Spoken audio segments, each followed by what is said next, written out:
بەردەم بانکی چەرمووە موچەخۆران لە کەشوهەوایەکی سارددا نۆرەیان بۆ موچە گرتووە، زۆرینەیان کە خانە نشین و تەمەنێکی زۆریان هەیە لە حوتی بەیانی و هاتوونەتە بەردەم بانکەکە بۆ وەرگرتنی موچێ مانگیدا لە کۆتا ڕۆژەکانی ساڵدا. وەڵی لە حوتەوە لە بەرەم سەرمایە ڕچیوم بەخوا شایستەی ئەوها نەبوو کە سوکاری ئەنفال و شەید ئەلێرانە ئەوها لەم سەرمایە بکەیە و 3 مانگە ڕاتب بە یەک کەسێ نەدراوە خەڵکیان ڕەزیل و سەفیل کردووە. ئەمەی ئەوان ئەیکەن وا نابێ با ماڕوونارەکە خۆیانەوە ڕەزیل و سەفیلکەن نەکژنە ئەنفال هەمووی بە گۆچانە ڕۆ هەمووی توش نەخۆشی هەموو دەردێک بووە. ئەوەی ئەوان لەگەڵ ئێمەیەکەن شایستەی ئەوە نەبووین ئێمە کە سوکاری ئەنفال لە بن خۆرەوە بێ و ئەوان ئەوها لەو خەرکە بکەن.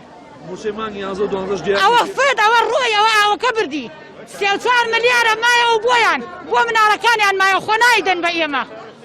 ناوەڵا ڕۆی وەکینەکەی پار ئەوە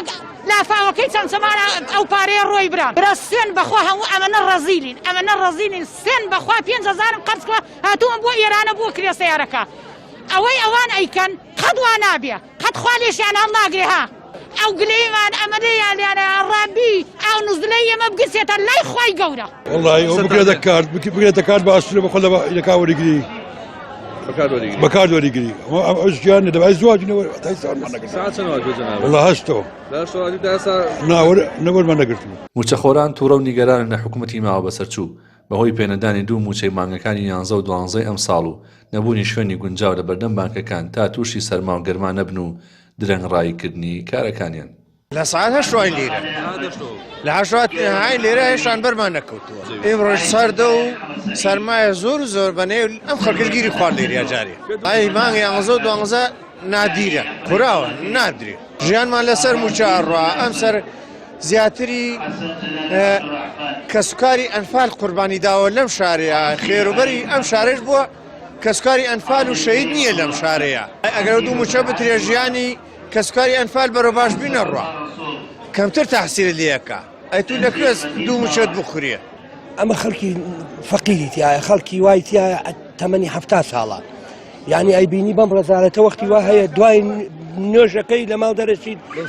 بەم سەرمایە سعات 4-5 ئێوارەیان ئەڵێ بڕۆ 2 بەیانی بێرەوە ئەم باقە هیچ شوێنێک نەدیوەک ئەم باقە ڕزالێت بێت. والله نازم حوتە هەشتا بەم سەرمایە والله 7 سنە نەدراوە بە قەولە ئیمڕۆ مانگی دەمان بدەنێ والله تر برام خۆیان خواخوان دیارە ویژدانەکەیان وان وا هەڵەگری 7 سنە لە ساعت 7 بەم سەرمایە لێرێتەوە بڵێ بە شەرتی ئەم زەمیلەیە هەموو هەموو دەرمانە نەخۆشی درێژ خایەنە ماڕ و حاڵشم ئەمەنەیە.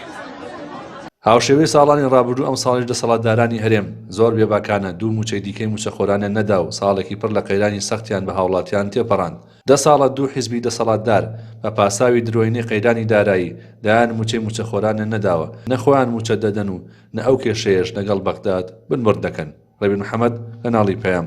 چەمچەماڵ.